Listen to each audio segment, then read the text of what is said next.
Hello,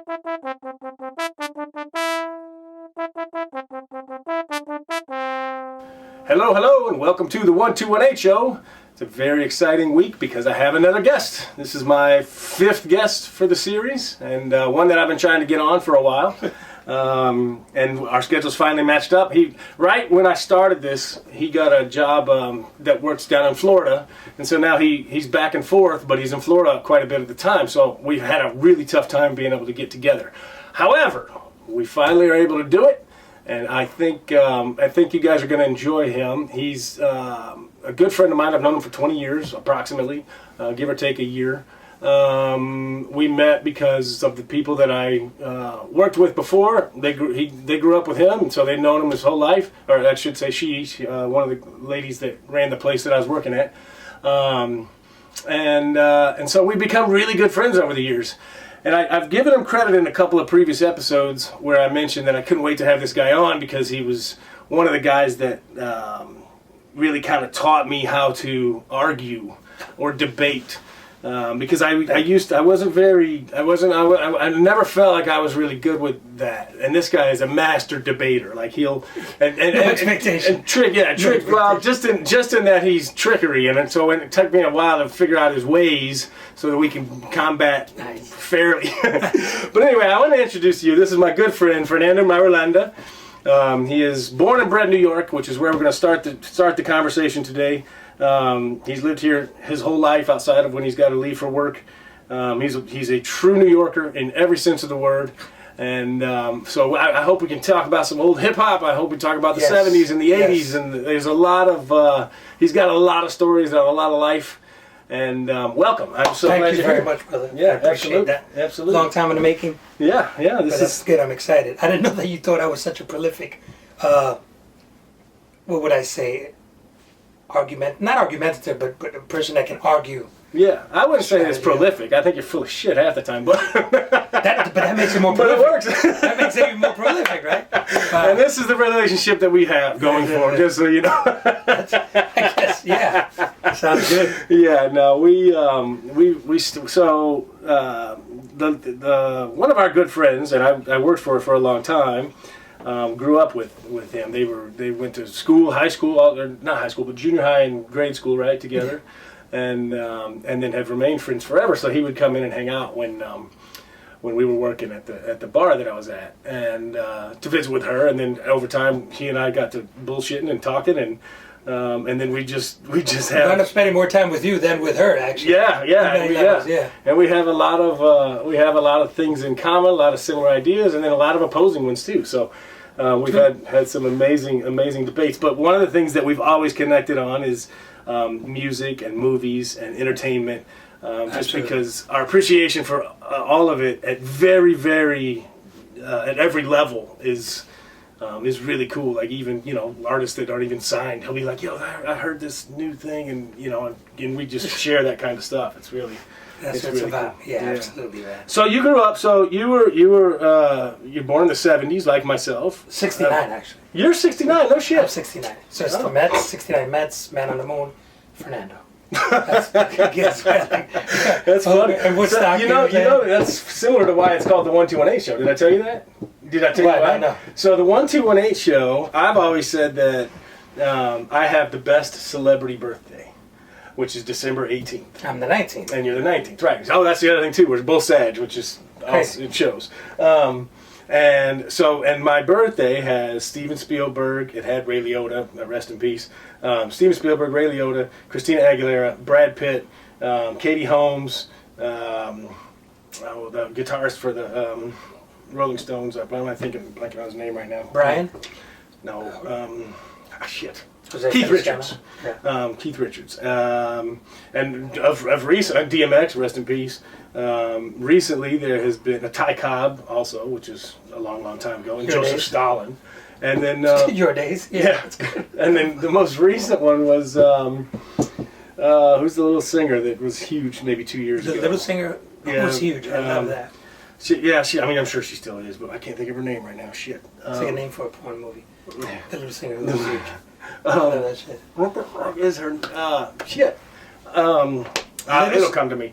She's a little in stature, or no, just like I don't know, young. Not famous. 20 years. Oh, young. Yeah, so she's super famous now. She was the one that kind of talk sang like boo boo boo boo boo boo, and then I can't even think of that's kind of how the song was. That was save that beat. Yeah, whatever the song was, and the hugest song in like 2020, she had it. She was one of them. I can't think of her name right now, but anyway, her birthday is Cardi B.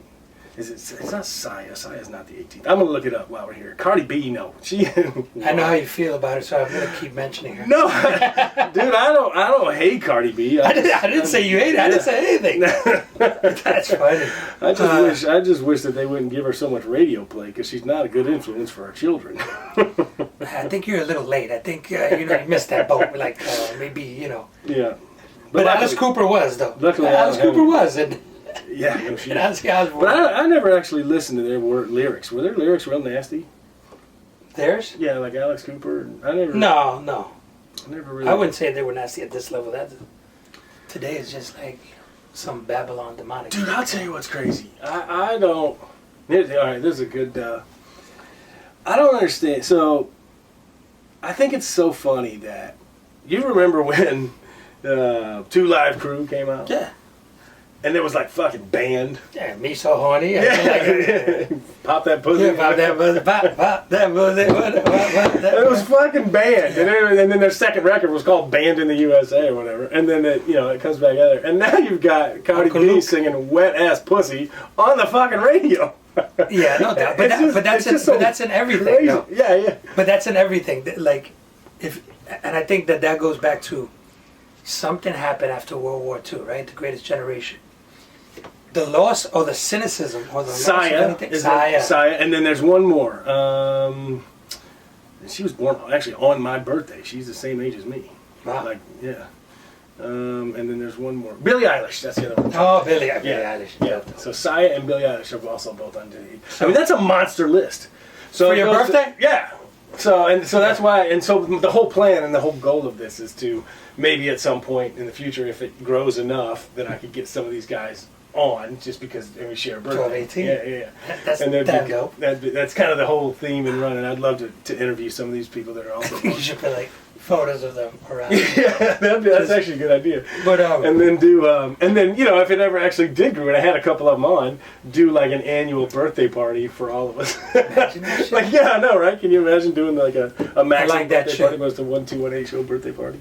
I like that shit. Yeah, it's a good birthday. Needless to say, it is good numbers. So, and you 1219. Wow, interesting. So this is the closest to 1218 that I've had so far. 1219. Yeah, that's crazy. Do you ever play that number on the lotto? No, I'm not that Spanish. Fucking, when I was a kid, that's all everybody did, right? Yeah. You played what we call la bolita, which translates to the ball, like a bingo ball. Because that's where numbers will come up from. Right. Usually the numbers were based on the racetrack, but you would have somebody say, "I'm going to go play the numbers," but they would say in Spanish, "I'm going to play la bolita." La bolita was known as la bolita or the loteria, right? The lottery that came from wherever, Puerto Rico, particularly. But no, you weren't playing the underground numbers, right? They were still just buying them at the lotto stand. No, it was underground. You couldn't. You could. Yeah, that's the reason. There was a gambling situation. Because I know that's how it used to be way back in the day. This shit was like. That's what I'm saying. It's like the problem in everything we always discuss, and I believe this almost always, that it's not the issue at hand, or whatever question may be, hip hop, how free, where they push the parameters. It's just the fact that like. Too much freedom. Mm-hmm. Too much freedom basically breeds anarchy. For me. So I think that when we had a tighter reign, and I don't want to hear shit about like that, I don't care about people's freedoms. I care about people's freedoms, but we had tighter reign on some things. It wasn't just so quick to expand. Now there's nothing you cannot do. Nothing you cannot express. People don't care about anything of what they say or what they do. So like for example, getting a tattoo.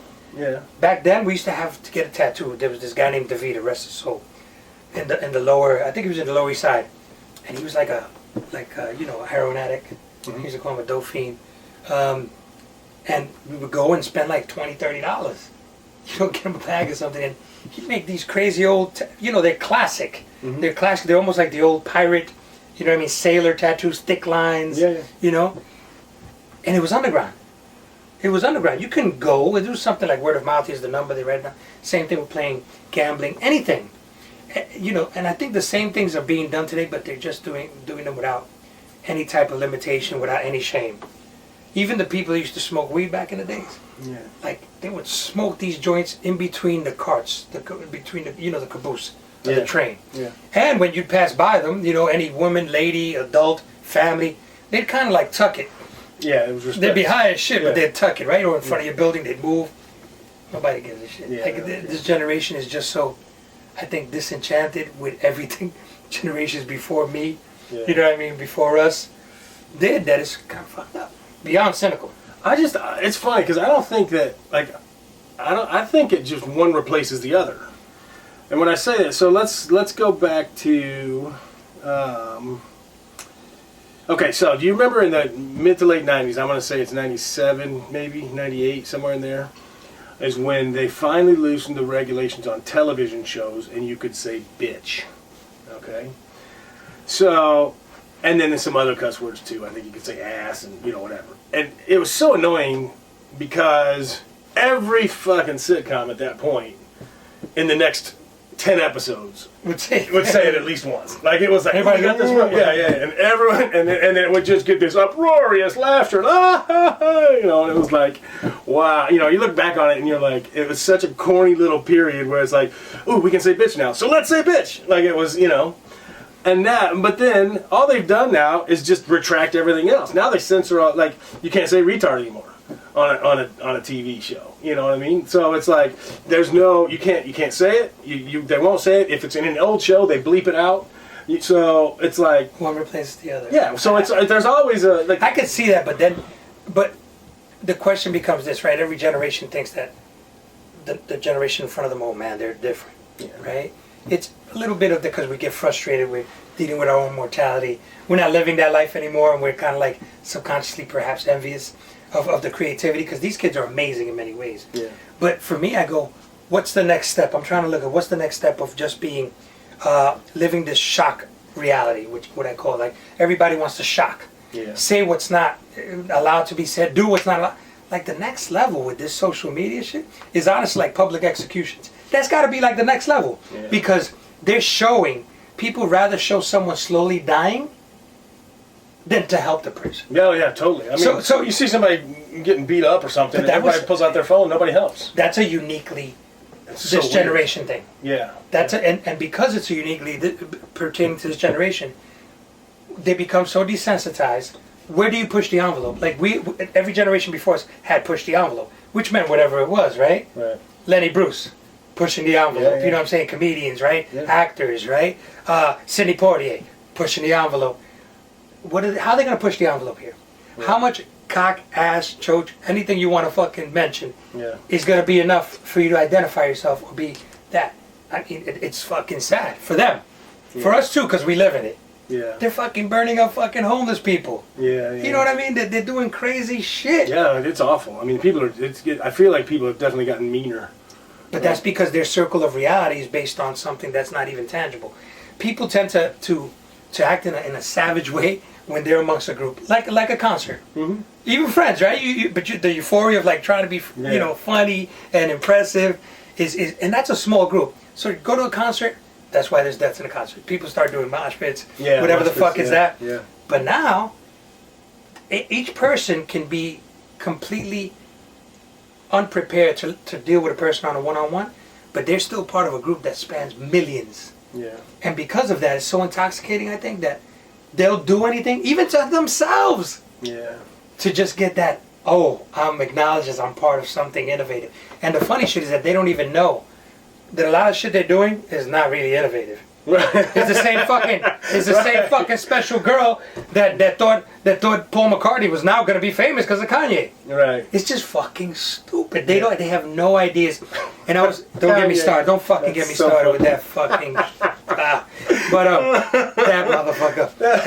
And I'll tell you right now, I'm sorry. I'm tired as a Latin man, and I've told you this shit. I'm fucking tired of us playing the fucking game that was taught to us by fucking colonizers. I'll say that, the Spaniards and the Portuguese and the English and everything, of not calling out our fucking people when you are a fucking idiot.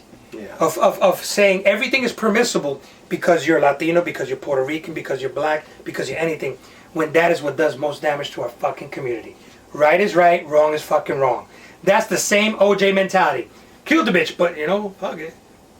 Like that's not gonna make up no fucking abuse. Right. No colonizing abuse for the fucking 160 years. Right. It's not gonna make anything up for it. That's right. And that shit just pisses me the fuck off that nobody That's calls so it or has the balls to Well, call I out mean, like fucking Al Sharpton. Well, when they do, they get fucking destroyed. Just like before all the raping and shit. Bill Cosby came out and said, "Hey, you motherfuckers need to start studying and start buying some real estate shit, doing some real shit." And fucking Don't air our dirty laundry. Yeah, and he was like, they fucking ate him alive for it. And he's like, and he was 100% right. But they didn't want to hear it. And that's the hypocrisy of being raised and being an American of any group. And that's why people laugh. England doesn't have issues with saying bitch or ass. Like that's normal to them before us. They don't have those limitations. They're more reasonable with every content. Yeah. But here we're just fucking hypocrisy. Do you like British humor? I think it's some of the fucking I think they're so stiff-lipped, awesome. And I'm not talking about Benny it's Hill. Self-deprecating. Benny Hill and Mr. Bean. I mean, that alone, just right. Yeah. But that's more slapstick, I would say, right? Yeah, probably. Yeah. But humor is just the closest we had to that is just George Carlin. Yeah.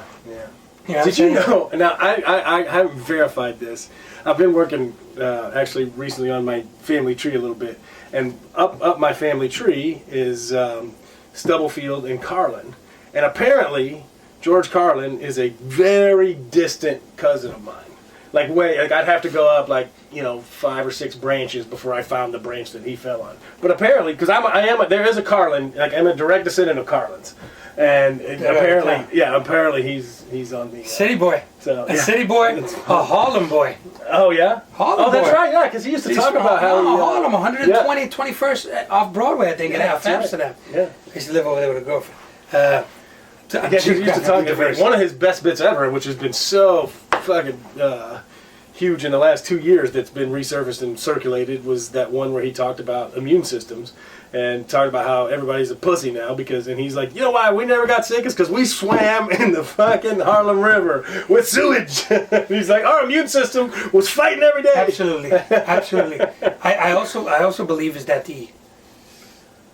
fuck it, man, you only live once. I'm not going to censor my thoughts. Well, just be careful with your job and shit. Well, it is what it is. It is what it is. It is what it is. As long as I can make popcorn. If I can make popcorn, I'm fucking good. We're not financially independent yet. I'm golden. But the fact is there is some truth, but I think that the gene pool has been diluted. And what I mean by that is that it's just more people on the fucking planet, right? Yeah. And something has to stretch on a gene level that, and then more interaction, more into beauty, the beautiful, because I think interracial people are the most beautiful people in the world. Yeah. They just are. Some of them, you see some of these beauties and you're like, wow. Yeah, but I think that all that takes a play on that shit, and the way we live, the way there's also, now there's more dense, think about it. We have poverty in what we call a ghetto. Mm-hmm. Here in Manhattan, in New York City, right? But those are really islands. If you, I look at it like that. Imagine if those were nations. We classify those nations as poor nations. Right, third world countries. And there's third world countries within this, which I don't even like that term. Yeah. But it's fucked up. So I think that's the only thing that Carlin wasn't really addressing. The health issues, the distribution of wealth when it comes to health issues, to education, to preventative care. That shit matters. When you sign up for your insurance, they want you to take, look, this is free. Go to a psychologist, go do this. Go, motherfuckers in my neighborhood, we didn't know that shit. Yeah. We didn't have none of that shit. You know what I'm saying? So I think that, I hate to say it, and I love George Carlin, but that's the privilege kind of kicking in a little bit, man. And he was a fucking flaming alcoholic. Not flaming, but he was a fucking, He was a stoner, too. He loved stoner, yeah, absolutely. And still a genius. Smoking weed with fucking Willie Nelson. That reminds me, though, because I thought that, of that. Okay, so one of, talking about the education and the availability. One of the things, and Dave Chappelle did it, I don't remember which special it was in, but he talked about it. He's like, He's like, when I would go over to my white friend's house, they would invite me to dinner and shit. And he's like, I never wanted to stay because their food wasn't delicious. And he's like, I'd rather go home and eat, whatever. But the point he was making, and that's one of the brilliant things about Dave Chappelle, is that he makes points that people, if you're not thinking about it, don't even realize it's a point. Is that was healthy, educated food, raw meats and vegetables and shit like that, and he was going home to eat processed cheese and fucking sugar, and he was making a very distinct difference between poor communities and middle and upper middle class and wealthy communities, how they eat differently. And then if one goes into the other, they don't even like it. They prefer the other, but that's only because that's what they're used to. If they knew how much difference it made them feel. Brother, I am still, listen, I've done my best to evolve past my past transgressions, but that's why I'm loving of the kitchen. It's enabled me a lot of things. Oh yeah, we should mention that by trade he's a chef. He cooks. Yeah. So we joke about the popcorn. The popcorn joke is an inside joke because for a minute years ago he worked at a movie theater and I was like, you're using your chef skills, popping popcorn, and that was not even true, but it was. It was partly true. But what was I gonna tell you? So I've been fortunate enough to have worked for some stars, cooked for some stars. I can honestly say that I've worked for a billionaire. Yeah. How many motherfuckers can say that? I mean, considering I can't even understand that I've been in the same room with a fucking billionaire. Yeah. A real billionaire, not someone that's saying they're billionaires. Yeah. But motherfuckers that can buy an island type of shit. Yeah. So, but that being said, I haven't lost a lot of habits, I would say, and a lot of realities. And that's not just with people that have been able to transcend their socioeconomic reality growing up. A lot of people that are still in the hood get uppity and talk shit like they never went through the hard struggles. I remember being a kid and I never lacked for anything. I didn't know I was broke till I had a little bit of money. Right. You know what I mean? Till I was actually able to go out, do something, and go past south of 96th Street. Yeah. That was the line of demarcation, I would say. Okay. And then the truth was that we during the summertime we did get the government cheese and the government food and the white. It came in a white, I remember a white, the Philly cream cheese 3-pounder? Yeah. Yeah. But it was white. Yeah. The cover was white, right? We got meals there in the Children's Aid Society on 101st Street. And I never lacked because my mother was always working, my grandmother was there. But that was the reality. So I don't know, as I got older, I don't know how my mother did it. Yeah. Right? I'm how the fuck? No wonder she bitched when I wanted a pair of sneakers that were $30. Right. That was blow up. You know what I mean? Yeah. And then you had to make sure you took care of those shits, your shoes. So poverty is a crazy thing because it's done in such a, I don't know if it's strategic from the system, but in such a way that it makes people want to stay there in a way. Yeah. Not necessarily stay there consciously, but it's a comfort zone. But it's a comfort zone, right? And so we got what we need, and so I know my role, I know my place. Yeah. As opposed to, God forbid, people start waking up, and I think the new generation they're just because of connectivity. They're wow, we don't have to live like this. It's a weird thing though because I think that's a double-edged sword, and so follow me here. This is going to take about 45 seconds. So the one thing that was great about that growing up without means is that you didn't know it. Your neighborhood, your immediate friends and everything were all the same. So you just grew up just growing up, right? And then once you got to school and you got invited to your first sleepover, if somebody actually owned a house, and you're like, oh shit, this is a little nicer. What you started to kind of see, but they were still just your age, and you were still into fucking He-Man and Transformers, so you all had the same interests. So you still didn't really know what it meant to have the socioeconomic differences. And then as you got older and meet people, especially once you got, for me, it was well into high school and probably college before I started to even realize there is a massive difference in your income levels or your monetary base as to what you can do, what opportunities are out there for you, what, how you live, how you eat, everything. And then, but what's interesting to me is that when you take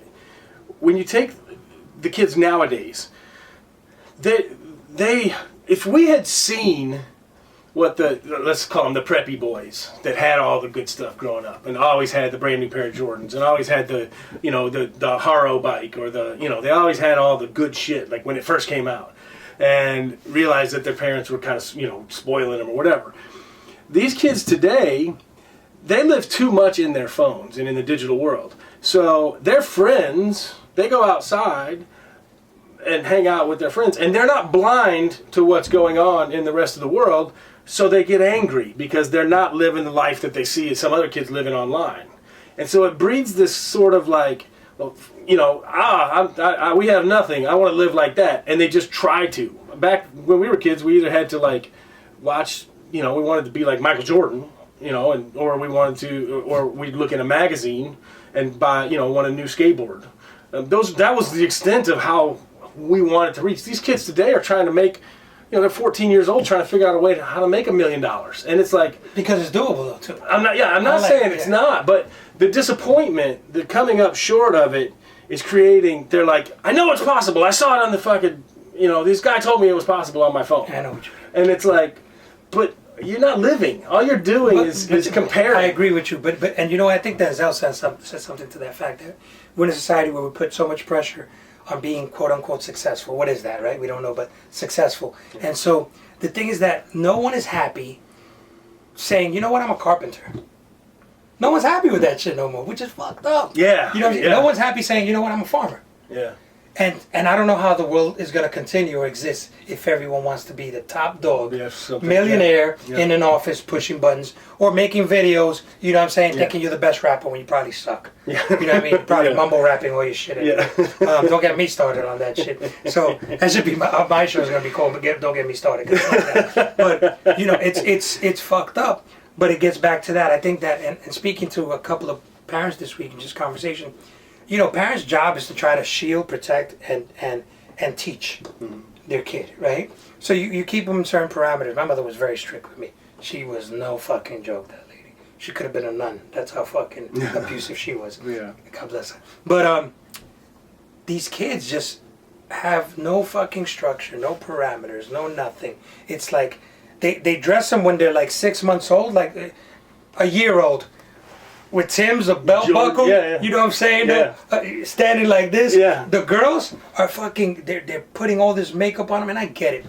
It's going to happen, but the truth is that like if you don't give space to that process, they will never have a shot at knowing who they want to be or are, because they're just being told what to do. They're robots. And they're dying in the streets. They're dying, and not only in Chicago or LA and New York.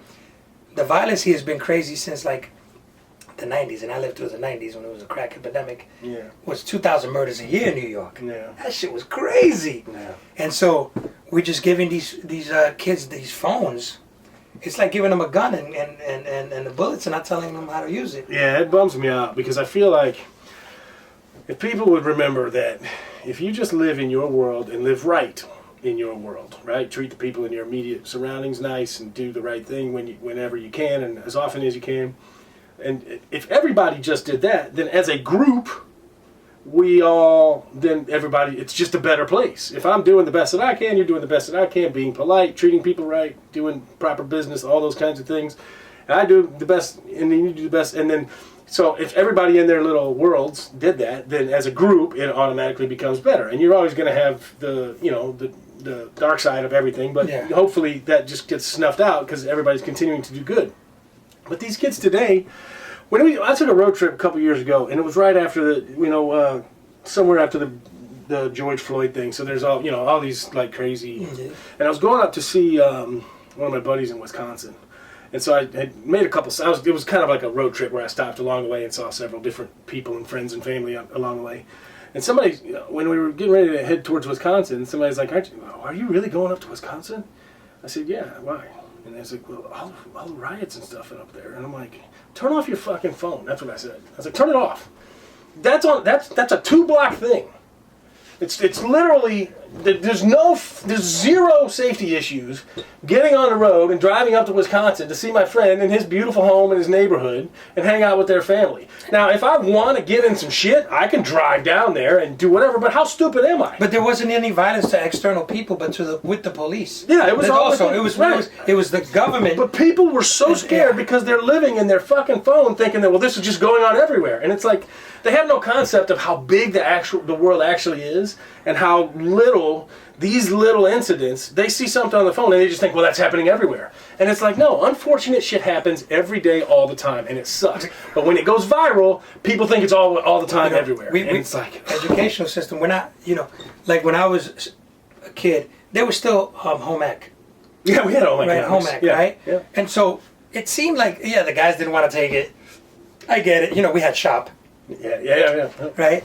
But it taught you something. Basic shit that you wouldn't really consider. You'd be like, but these kids just want to hire people to do that, right?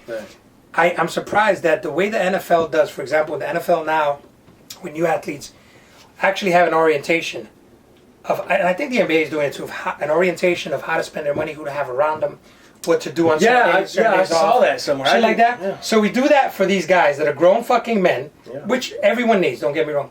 But we don't fucking give a course in fucking social responsibility on social media in a fucking elementary school. Yeah. And make them understand early on, this is not, it could be terrible. This is not good. You could hurt people without realizing it. Right. So we have our head up our asses. Do I want to live anywhere else? No.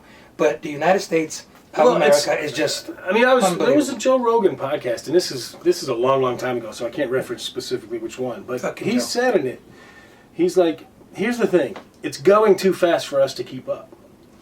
And he's like, as human beings, our brain isn't processing the speed at which this stuff is going on. So all of the policy stuff, it like that, like, okay, we need to put a curriculum in junior high and high school on what social media is, how it works, and how you use it, because kids, there's no way to keep them away from it at this point. So, those things need to happen, but then to put those in place, you got to create the curriculum. You've got to talk to people. What is proper? What's not? What is lies? What's not? How do we put together a thing to teach these kids the truth about it and how it works? And that takes time, and let's say it takes 3 years to get a proper, okay, this is a well put together curriculum type thing, and we can integrate this into our schools now, and it's truthful, and it is what it is. Well, that's 3 years now that AI and technology has moved so fucking fast it's crazy. that now it's like, well, this is now we got to implement, but we got another problem now. So now we got to start a new program, and it's just like the problems are arising faster than the solutions are able to what's the word, to assimilate. Yeah. And you know what? He's right, and you're right. So true, because I was watching something on Ben Franklin yesterday, as a matter of fact, PBS. Interesting. Yeah, I know. Fuck the world if they don't believe me. But if you think about the voting process, right? Now, it was talking a lot when he was around, right, for the Constitutional Congress, Continental Congress, I should say, so on and so forth. But to get information from one state to another, it took days. Yeah, that's right. Right? So what does that mean? That means that in the decision of anything that they were writing or putting out, there was a sense of responsibility because you had time to stop, consider what you were writing or what you were saying, rethink it, reformat it or reformulate it, and put it out there. We don't have that shit. Like, people are so quick to you ask a question, within seconds you have an answer. In social media, if you look at all the fucking battles and all that shit, it's like quick. So people don't even have a moment to really think what they're really thinking. Yeah. They just go from emotion to emotion because they're being swayed. Yeah. And there's another thing besides time. It's space. Meaning what? There's a good book entitled Solitude. I don't remember the author, but I have it at home, I think. And it talked about how when the U.S. was an agrarian right, when we were just basically farmers. Okay. Yeah, because I forgive me for not knowing the definition of agrarian. Well, a farm nation. Okay. Right, when like we were just farmers. Farmers, sustaining, exactly. You know what I mean? Before we had cities, food, right? We had the cities that were developing were more places of meeting, a downtown, a central area, a square, hence a square. but everybody lived. Everybody had their space. And so if you look at what a farmer does, a farmer to plant, like you and I, let's say we were two brothers, we had a farm. We can't be next to each other, literally like we are right now and going, seed, seed. We can't. It needs space. Yeah. The seed needs space to grow. So therefore, by nature, we were at a distance. Yeah. And creating that distance where I had to yell at you meant that I had time to think with my own thoughts, my own shit, hence the solitude. Yeah. The solitude was healthy because it had time for me to imagine, fantasize, pray, whatever it was. Yeah. But now we're just like in a fucking downtown 6 train. You know, that's how life has become. We don't have a chance. We're more reactive than trying to actually think. Yeah. And that's crazy. That's why for me, honestly, as a city boy, the time down south and like, you know, I might be going to an island right now. I spent some time in the islands recently. I might do that because, fuck, man. Even though I love the people here, I love my city, I love my neighborhood. I'm still in the fucking neighborhood. It's unrecognizable to me. Yeah. I don't understand. It's just quicker beyond my scope, to be honest with you. You know, they're smarter, they're faster. God bless them. But fuck, we did, like an old timer told me one time, we did more with less. Yeah. We enjoyed, I think, life with much fucking less. Because I remember having to chip in for fucking, like, back then they were so cheap, they would sell tray bags, $2.50 a bag of weed. Yeah. And then we'd have to chip in for like a quart, Right. which was like, I don't know, 85 cents, Yeah, yeah. 90 cents. We had to chip in. How broke were we? We had to chip in for that motherfucker, right? Yeah. But you know, we made it work. Yeah. We made it work. And then now these kids are like, and they're being lied to by these corporations, the music industry, that they're fucking good. Yeah. And because they have a marketing thing, so they flash the person 30 million times. Naturally, people go, oh, I keep seeing them. They must be good. Yeah. Oh, I didn't like that. But it's like a hypnotic state.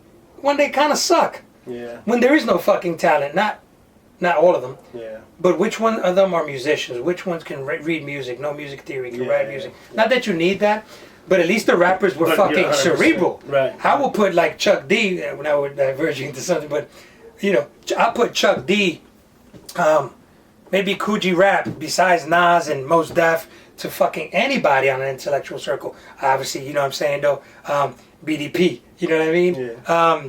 Did you happen to see the, so you know Eminem just got inducted into the Rock and Roll Hall of Fame? Yeah. Did you watch the speech? Yeah. So I was... He was like, ding. Yeah. So I was, first of all, I loved that he did that. And one of the things that I loved about it was that he also picked, he named everyone that, let's say prior to probably 1997, that influenced him in any way. And he picked some of the ones that I was not surprised, because there was no way they didn't have an influence on him, but I was surprised at this point that, because he's always been so like... You got the list of heavy. I want to see this. And some of them that I loved were, he had Kid and Play on the list. He had Heavy D on the list. He had DJ Jazzy Jeff and the Fresh Prince on the list. Biggie. He had, he had Biggie. I mean, he had but those guys, Biggie and stuff, those had street cred, right? I'm talking about the guys that were kind of like candy corn, like... You know, I mean, nobody was thinking The Girls of the World Ain't Nothing But Trouble was heavy hitting. You know, it was a fun. Yeah, Will Smith. So yeah, so he named all these guys, and I was really impressed. Dana Dane he named. Yep. I'll tell you the one that he didn't name that I was like, wow, that's the one that blatantly didn't, was MC Hammer, and I kind of wondered why. I was like, I wonder if he just didn't like MC Hammer in any way, or because I was like, everyone else he named, including DJ Jazzy Jeff. But it was pretty cool. So I'm actually friends with DJ Wiz, who was the producer behind Dana Dane and behind Kid and Play. And so after I saw that speech, I texted him. You can just go down this fucking list. Yeah, it's fucking great. So I texted him and said, here, come back in the frame here. Oh, shit. That's all right. That's all right. That's good. So I texted him and said, hey, I was like, dude, congratulations. I was like, he mentioned Dana Dane and Kid and Play, both of which were your guys or your groups. And, you know, those of us that know, but second-handedly, he kind of mentioned you in a weird way. And I was like, I just wanted to say that I noticed. And he was like, oh, man, thanks for the shout. That's dope. Like, yeah, it was pretty cool. He's a super great dude. I'm gonna go down this shit. Yeah, Look dude, at this it. list is ridiculous. It's So so like, good. I'll tell you, people that meant something to me. I mean, I know most of these. Yeah. So so it's in alphabetical order, just so you know. Yeah. Two Live Crew, obviously, right? Yep. Tupac, Third Base. Yeah, third base. Third Base, I'll tell you something about this, was produced by a kid originally named Sam Seva. Sam Seva was one of those guys that helped produce that type of thing, right? Or that Sam Seva, you can follow him. Right. Creating beats. So he's part of that like kind of underground Beastie Boys type of shit, but kind of Def Jam still. Yeah. Motherfuckers that like that. Love Third Base, right? Apache, old school. That's fucking whatever. Who was the kid in third base? I just what's the he spelled his Prince Paul? No, okay. Prince. The white dude. What the fuck was his name? Shit, I saw it. Get the gas face. Get the gas I face. can't remember his fucking name. All right, whatever. Let's keep going. Anyway. Yeah. All right, so He's married to a hot Tupac. black chick. Dead ass. Apache, Audio 2, Milky D, What's Up, Awesome. The Beastie Boys, I mean, come on. Right? Yeah. Big Daddy Kane, I'm glad somebody's giving props. Dude. One of the first MCs to really kill that shit. Dude, he was great. And I mean, I remember Work. I Work. You remember that song? I Work. I work. Get the job done. I Work. Yeah. Big Pun, Yeah. another one. Of Cut course. too soon, right? Big L. Yeah. Big L's around, though. I mean, you know. Big L's dead. Big L's dead? Big L's dead. Yeah. Yeah, I'm 99% sure. I'll look it up while we're here, but let's keep going. Biz Markie. Biz Markie, which is a one-hit wonder, but it was a hit, man. No, but he had, he was in the Gas Face 2, the video too. Biz Markie, Biggie, Black Moon. Yeah. I couldn't. There's probably about 6 or 7 of these that I'm like, shit, I gotta remember. Black Moon, Brand Nubian, another one. You know what I'm saying though? That. Yeah, he died in '99. Big L died in Shit. February '99. Yeah. Brand Nubian. Yeah, brand new. Fuck, man. My brother was really like all the way into hip hop, and a lot of these CDs he had. X-Clan. Buckshot. Chubb Rock. Chubb Rock, dude. How did you not say that? Was another one that I kind of considered a little candy. Chuck corn D and and shit. Public Enemy, obviously. Cypress Hill. D Nice. Dana Dane. De La Soul. I mean, oh my Dana God. Dane's like I think the first British rapper that ever had any sort of. I'm pretty sure there was. He was the. I don't even remember if he's British. He is. Oh yeah. He's ooh la la la na na na na. What dirty mind you? I said for shame, for shame. Yeah, he's British. I could sing the whole Def song. Jeff, the Funky, DJ Quick. I mean, The Funky Homo Sapien. Dre. Is Funky Bottle. EPMD. EPMD. Yeah. One of the funkiest MCs, both of them. Yeah. Eric Sermon. Yeah. And what was the other one's name? I forgot. Fat Boys. Fat Joe. Fushnickens. I know. With Shaq or without Shaq? I don't Yeah, know. I'm a true, but I am a Gangstar. true snitch. Gangstar. Yeah. The fucking Guru or DJ Premier. Right? The Ghetto Boys. Yeah. Halloween, Halloween fell on a weekend. That's funny. The Ghetto Boys, my favorite Ghetto Boys song is actually it's Playing just Tricks on Me. Scarface. It's Scarface is like, Scarface, yeah. He never twists seen his a phone. man cry till I seen a man die. Yeah, that's it. That's it. Yeah. Ghetto Boys, right? Heavy D. Yeah. House of Pain. Ice Cube, Ice T, all the Ices. Intelligent Hoodlums. I remember one hit, Intelligent Hoodlums. Yeah, I have to look that one up. That's the JJ one, Fad. that one on the list. Jazzo, Jazzy Jeff and the Fresh Prince. Just Ice. Also part of that Bronx crew Right. with Boogie Down Productions. K Solo. King Son. Hung out with this motherfucker. Yeah. King Son back in the days. Crazy shit. King T, Coogee Rap, one of the most underrated, like hardcore MCs for me all the time. Dude, King T, I love King T. With his group was the Alcoholics. Remember? Oh He yeah, had that fucking, yeah. I came to get busy like a bee. Check 1, 2, 3. That's what Lee hip-hop was Smith done. and the Alcoholic crew with King T. Oh man, it was fucking great.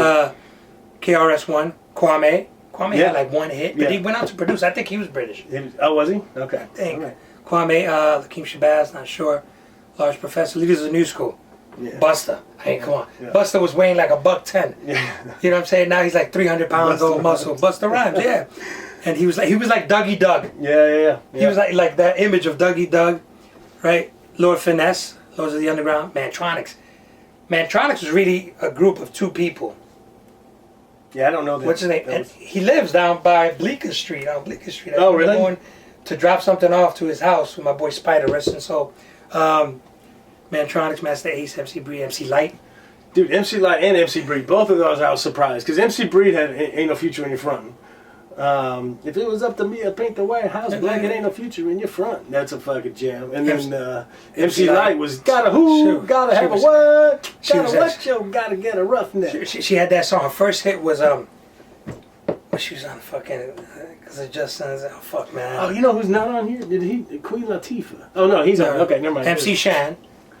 MC Shan's part of that Queensbridge group. Yeah. You know what I'm saying, though? Melly Mel, definitely Uptown. You know, Grandmaster Flash, Furious 5, Cold Crush Brothers type of generation. Oh, there's no Mace on there. He didn't put Mace on there. Merciless, Mobb Deep, thank you. Yeah. Moni Love, she's British, as a matter of fact. Oh, yeah?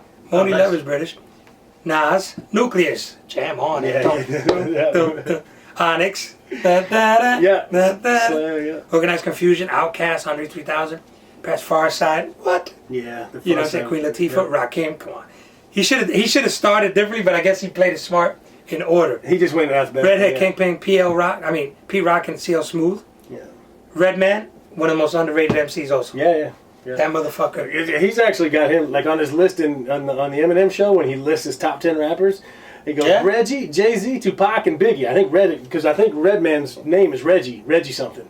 Because that's what he listed. He goes, here's the order of my list that it's in. It goes Reggie, Jay-Z, Tupac, and Biggie. Andre from Outkast, Jay and Corrupt, Nas, and then me. He didn't put NWA. I noticed that, but it's all right. Well, he did put Ice Cube and. Oh no, Ice Cube. I'm saying. And did he put Eazy-E on there? He might have just put them all. No, Eazy-E. Okay. But this is all New York. You know why he didn't put that? That's probably a Dre thing because Dre is NWA. He probably said, "I don't want you to say NWA. Just put Redman, Roxanne Shante, Run DMC, Salt and Pepper, Slick Rick, and Dougie Fresh. He went to fucking Park East High School, 105th Street. Yeah. Fucking right there in the neighborhood. Snoop Dogg, Social Mission, Special Ed. I mean, I don't know, highest title, numero uno. I'm not a Puerto Rican, but I speak it so you know. That's the shit. Sonic, awesome. Hold on, that's his Super Lover C, Casanova Red, the DOC. DOC was nice. He was kind of part of that team of NWA. He still ain't put easy. The Roots, of course. Black Thought, the Skinny Boys, Tony D, Too Short. I'm surprised he doesn't have Tony Touch here, but I get it. Tretch, Naughty by Nature, Tribe Called Quest, UTFO, Houdini, Wise Intelligent, which both passed away from Houdini. Yeah. Both fellas. The Poor Righteous Teachers, Wu-Tang, and YZ. Did he put J? Jay-Z? Yeah. No. He's in there, though. I can't remember where. Maybe it was... it's on there somewhere. You think so? Yeah. This is the fucking list. Don't defend him. No, I'm not, because I mean they did Renegade together. Like they know each other. I just can't remember. No, I totally mentioned agree. In there somewhere. Maybe it's not in there. And you saw all of these, like the tops obviously were 80. Don't get me started. Yeah. 80% from New York, easy. Yeah. Right where we started. Jay-Z right here.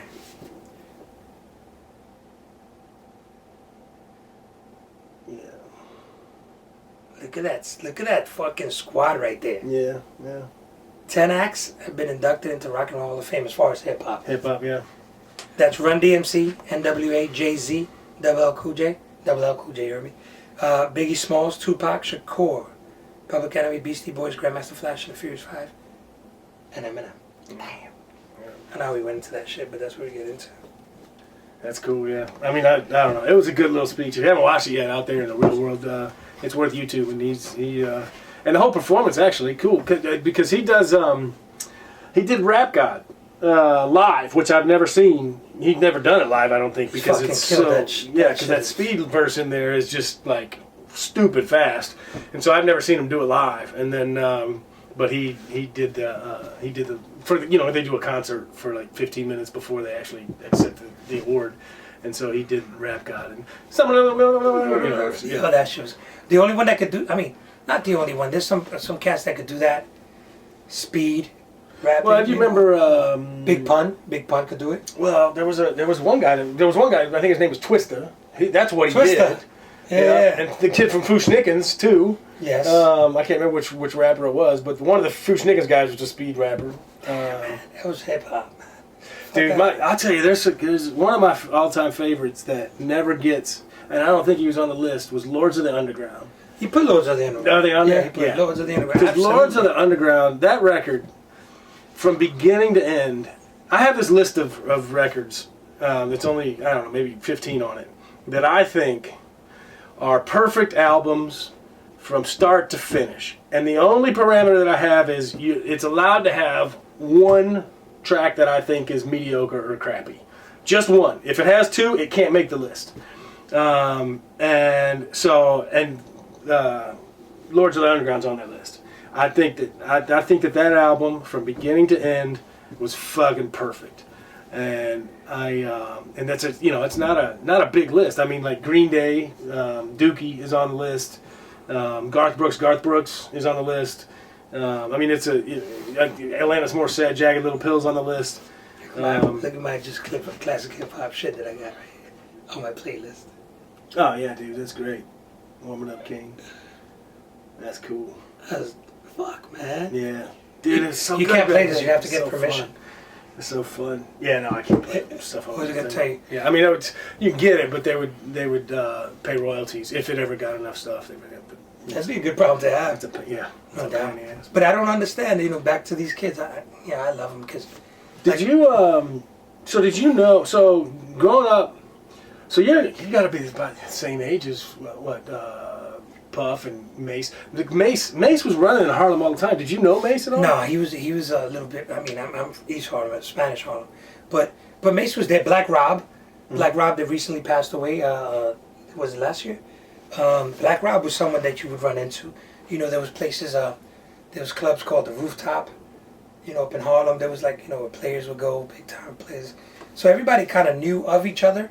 I wasn't a tough kid running around. I had a strict mom, to be honest with you. I fucked up later on in life.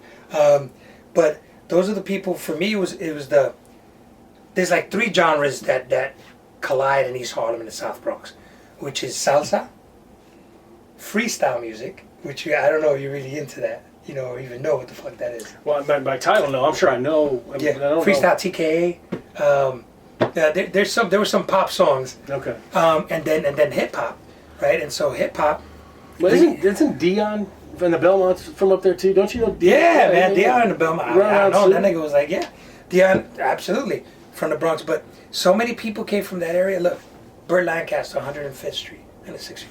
My block, 101st, just got named for Cicely Tyson Wade. Oh, yeah? She grew up down the block. Well, James Cagney's right here. I mean, he's 78. I did mass the same Francis de Sales. I was an altar boy. Oh, yeah? Yeah, fucking crazy shit. Yeah. But it seemed like it was, I don't know, man. I'm really not starstruck, but it seems like everybody knew or saw somebody or knew somebody.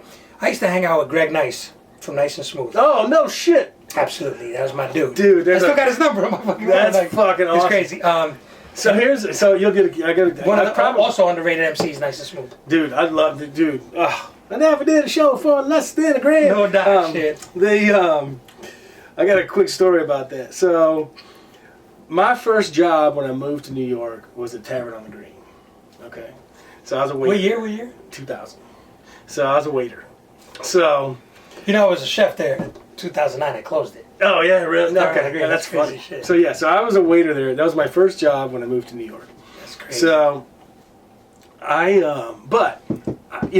obviously being a fan of Nice and Smooth, they have that lyric, and he said, she said, I heard it too, the grapevine. No static, got an automatic. Yeah. Too much of anything makes you an addict. Teasing also. Right. Yeah. No, that's why I've got my own reasons. Smooth V, Greg, like Slick Rick, Click. Fuck yeah. So anyway, there's a line in that song where growing up where we grew up, right? We grew up in Illinois, middle of the state. Yeah. So references in these old songs that you don't get are awesome. Like we had, and so I get this job at Tavern on the Green. I don't put two and two together at the time. Later, I'm at home, whatever. I'm listening to some, one of my hip hop tapes or whatever, because back then we still had CDs and tapes. And Nice and Smooth comes on, and I'm rapping along with it, and he goes, "Go to Tavern on the Green and have a glass of wine." And I was like, "Oh shit, Tavern on the Green!" That's what that is. Yeah. And I was like, all these years we didn't know what the actual words were. It wasn't the internet, so you didn't Google the lyrics. So we just always just said, "Go to Tavern on the Green." We just kind of said what it sounded like. We didn't know that it was Tavern on the Green. We didn't know what it was. That's why. What the fuck? Hilarious. But you know what? And who the fuck was it? I heard someone say something, and I wrote it down actually, because I found that it was fucking like deep. Hold on, let me see, because I'm always writing people's shit that I think is. He says hip hop. 50 Cent said this. He said hip hop is a safari for this, meaning more to white kids or people that weren't raised in the neighborhood, right? Uh-huh. Says hip hop is a safari, allowing you to get close enough to the animals without being attacked. And that's the reality, you know what I'm saying? Yeah, yeah. And the only thing is that originally started, I would say, pertain to like white kids and suburbs. But now it doesn't matter. There's kids in the community that are their parents are doing their best to raise them the right way and keep them straight. So they're right there. They got their face up to the cage and face up to the fishbowl. And they don't need to, but they kind of choose to jump in there. Yeah. You know what I'm saying? Yeah. That's the sad part. But I thought that was a beautiful quote. Yeah. You know what I mean? It is. I think there's something. I mean, people want to be a part of something. It doesn't matter what it is. Like Even if it's death. They want to be a part of something. And oftentimes, when your choices are bad A, bad B, and bad C, you just pick whichever one fits you the most. Sometimes people don't have good A or B. There's not. Sometimes, I hate it when you hear people sometimes that are kind of, I don't want to say naive, but who don't know anything about poor communities, right, at all. And they're just like, well, just study and do your homework, and then, stay away from all the bullshit, and then, get your good grades, and then you can get a good job and get yourself out of the things. And they're right to an extent. But you're asking a child or a kid or a teenager to spend 10 years in their bedroom looking at the world outside without actually going out and doing anything because their choices are bad A, bad B, bad C, bad D.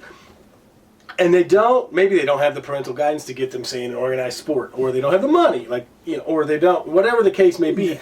There's not an outlet for some kids that's a positive one. And then you'll always have these, there's always school programs or whatever. Maybe so. But if you've never done it, you've got to do it once to understand how it all works. And if you have a mom, let's say you've got a mom that's a crackhead, or maybe you've got what was that, in The Wire, where the older brother took care of all the kids. It was actually Michael B. Jordan. He took care of all his little siblings and shit, and it was like, until you do something, you're scared to do it, right? If they say, hey, go to this after-school program, well, somebody's got to hold your hand the first time. It's just that simple. No matter, I don't care if you're 3 years old no doubt. or 13. 100%. After that, then you're like, I've experienced it before. I know that you just kind of figure it out as you go along. But until you do it once, and a lot of these kids, but there's always somebody waiting outside to hold your hand for that first drug deal, or that first, 100%. that first hit of a Skin joint, pop or that first, like whatever. That's right. And so, I understand the people that just think, well, it's just easy. You just don't do the bad shit and then you can be better. But when you don't know how to do the good stuff, like, everything is learned, right? Everything. I mean, when you are a baby, you are a blank slate. Everything is learned. Even breathing, your body has, even though it's natural, it's a learned thing. Your body learns how to do it because it's required for it to. It makes it do it, right? So, all the way up to whatever, and it just kills me when people are so just like, well, just do it this way. It's like, you're right, but somebody's got to walk them. It's so many, I love that you're saying that shit because, my argument when I go and speak to, let's say, the younger kids that I run into or whatever, or maybe kids of someone that I knew in the neighborhood, obviously it's a different thing that I tell them than what I tell those that don't live in the community. It's two different arguments, what I'm trying to tell you. With the young kids, I give them possibilities and no excuses. Yeah. It's like, you could do this. What the fuck? You're making a choice. But I'm hard on them in a way. But I defend them passionately, fervently towards people that aren't from the community. Because you're right. It's so easy to say, just don't do it. Just say no, Nancy. Yeah. Fuck out of here. When you live in a community that's underfunded, underrepresented, why is that important? And once again, without being an extreme liberal, because I used to be a liberal, I still am in many aspects. But I've gotten older also, so I'm not in either extreme. Sometimes, I'm in the middle some liberals just love to fucking dream and think that everything should be solved by the government. Meanwhile, the other extreme just don't give no help. They're like, fuck you, die. Yeah. So the answer is in the middle. So knowing as a father and a grandfather now, one of the key things in the child's development is keeping them busy. Keeping them busy with constructive habits, right? Whether it's music, exercise, or martial arts, I don't know, whatever it may be, playing sports, right? But there's not enough, if you look at how condensed the areas are. Let's say you put the Washington projects or whatever, projects, and you have hundreds of families, hundreds, within like a couple of blocks, right? Really like 4 blocks, let's say, 2 blocks. There's one basketball court. There's no baseball. There's no soccer. There's no hockey. So you're forcing a game, let's say it takes 10 people to have fun. you're forcing the other ones to wait. Right. And in waiting, a lot of things can happen. That's right. A lot of things can happen. Especially at that age. At any age, right? A day is an eternity when you're fucking waiting 10 for years old. we're waiting for like an hour. So that's where, mischievousness develops into the next level if no one stops them and there's no guide, right? So there's no funding in that sense. At the same time, like in the 70s, the big thing was lead paint poisoning. That people don't even understand how that could affect your development as a child. If, God forbid, you're dumb enough to chew some paint, but I mean, like, also breathing it in, all those fumes, right? People don't talk about that, right? People don't talk about all these fucking things. Definitely the issues that we face in the community as far as, like, I was a latchkey kid. My father wasn't there. And the women holding it down, but working fucked up jobs. Then within the system in itself having, certain levels of racism, it's institutional. Certain levels of sexism, certain levels of bigotry.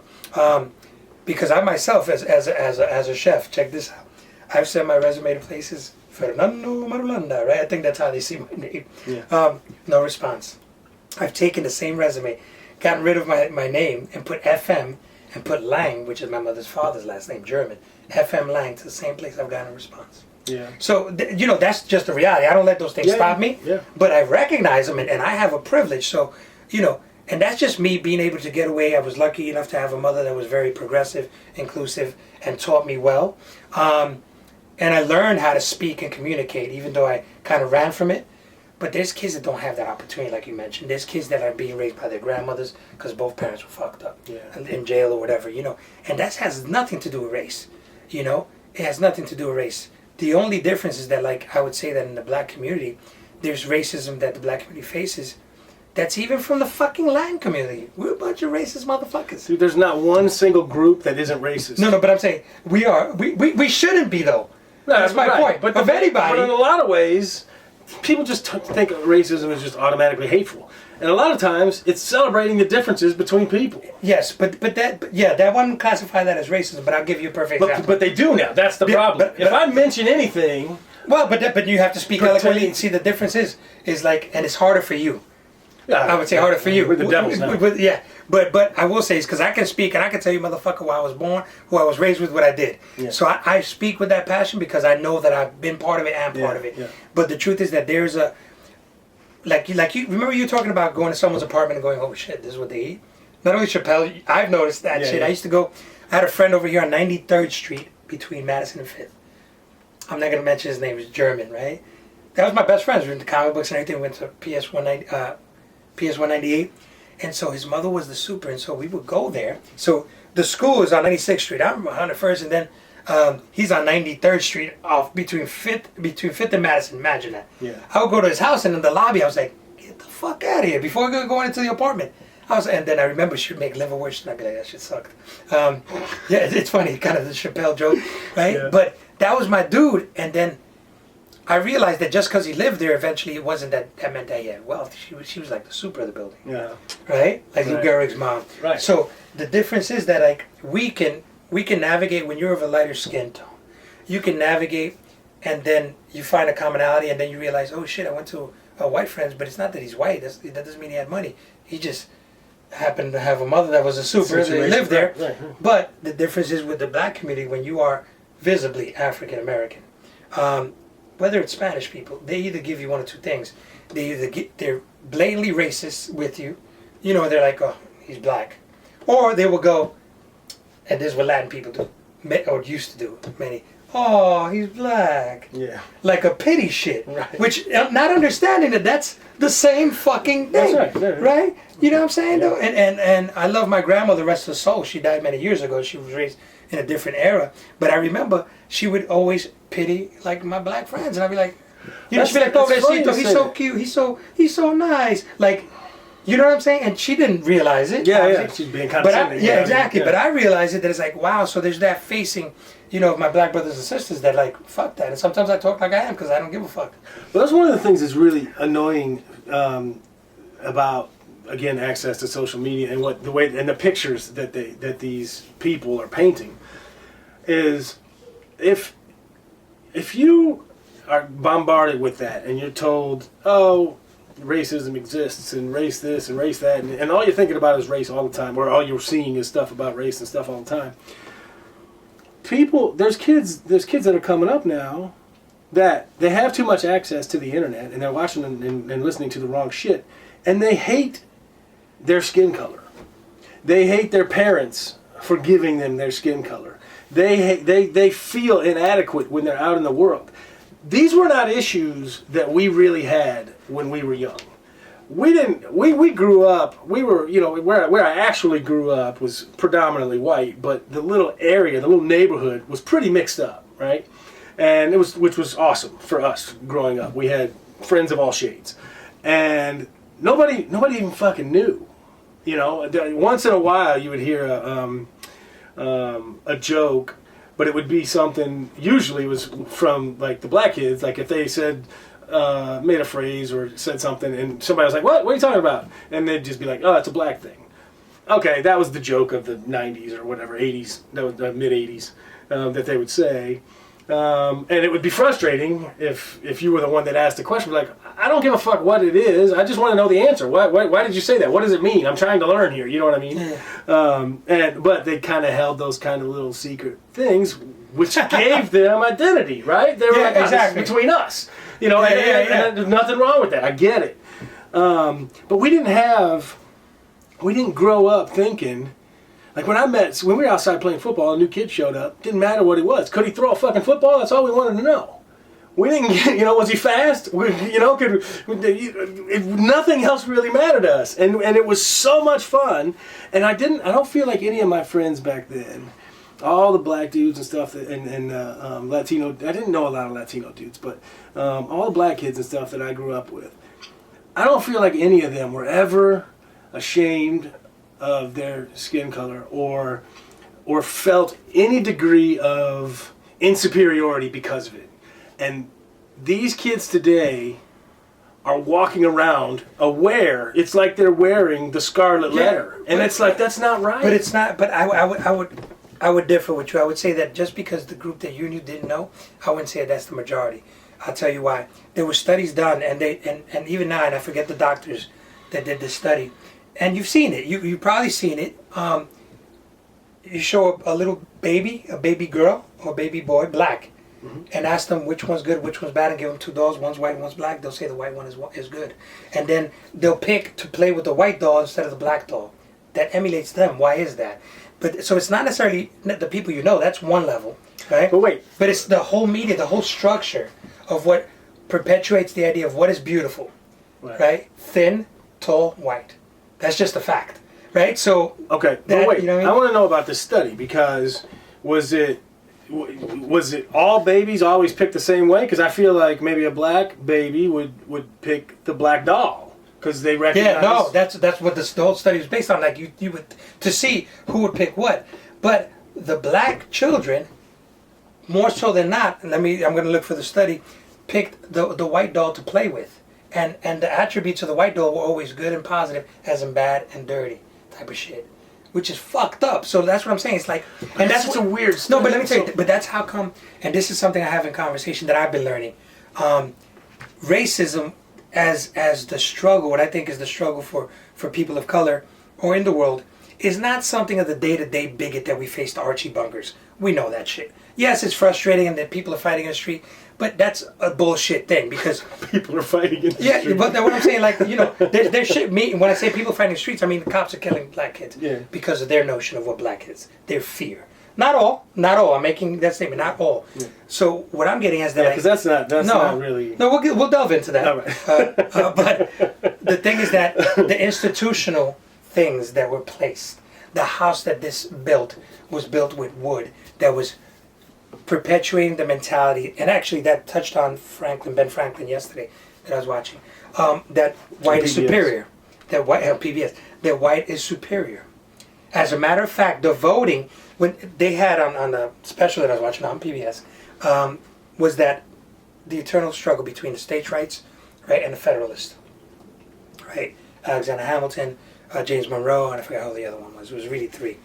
And that was the struggle. So they in order to create a union or a constitution, they had to barter, right? The southern states didn't like the idea of each place having two representatives, right? Because then that's equal voting. You know what I mean? And then they wanted, for example, the Congress to be selected by population, right? So depending on your population, you have that. So then the southern states wanted to include slaves. And that's where the 2/3 issue comes. They weren't even given credit for as one slave, as one person, as a human, right? So that's what I'm getting at. Yeah. The tenets of this nation were built on rotten wood. So no matter how beautiful you paint it, you keep patching it up. That's what we're feeling, the crumbling of this nation now. Right. And that's what I'm saying. So like, I think that many white people get offended because, it's not spoken clearly. I really believe that the issue is institutional racism. How the whole ethos and mentality and the doctrine, the selection. You have John Jay, the first Supreme Court Justice of the United States, slave owner. How can you expect, you could say justice, right? And then own a slave in that sense, right? But but again, I mean, times were different, right? You were talking about 200 years ago, right? Yeah, but I'm saying that we're feeling the repercussions now. Right. Yes, they were different. So they're not here. But look, I drove up from Florida, whatever, a few months ago. I was back and forth, right? And then I went through, I think it was South Carolina, and I remember, I think I took a photo of it. This giant fucking, like must have been like 10 stories, Confederate flag. And I was like, it gave me like the chills, to be honest with you. It bothered me. And I was like, what the fuck? Because not only did it not have, you cannot fly no flag without the United States flag there. Yeah. That's rules. Yeah. You cannot, if you fly any flag, and it has to be a little lower than the one from the United States. Those are like flag etiquette. Okay. Like if I put a flag, the Puerto Rican flag, technically you're supposed to fly the American flag, right? Next to it, right? Yeah. So, but they put the Confederate flag there, and I'm like, dude, this is a clear statement to anyone that high that passes by, that sees it, that moves in the air, that we are what the fuck, the good old boys that are. Still. And that's what I'm saying. These are the motherfuckers that infiltrated government, small governments, became representatives in community, became attorneys, became lawyers, became judges, became doctors, became people of the community, pastors, that somehow stopped speaking the thing that they always believed, and it permeated society. These are the people that made laws, that redlined communities, that didn't allow them to get access into fucking bank loans and shit like that. Yeah. That's the racism that I'm talking about. Right. And that's the one that's no one talks about usually. They talk about like, oh, I'm not a racist. You said something stupid. I got black friends. This and that. Yeah, I get it. Those things are important, but not as important as the shit, because that is what really affects the community. The Latino community. Puerto Rico. Okay, so, right. Yeah. All right, but here's the weird thing. Okay, so I agree that, all right, this is where it gets weird. Yeah. Because, okay, that stuff was, I mean, yes, a lot of those policies and laws and things, the redlining and all that stuff was definitely specifically guided towards race, right? Over time, all of that, now, I know that there's always some scandals here and there that we can cite, but let's call them outliers. For the most part, when it comes to corporate stuff and everything, all these kinds of things, you're just a number.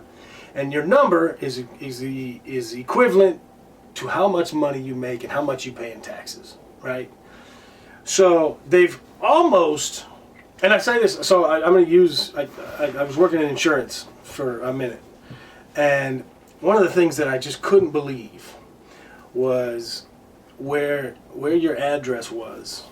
Two people, let's say they had the same set of parameters, same income bracket, same credit score, same this, same that, across the board.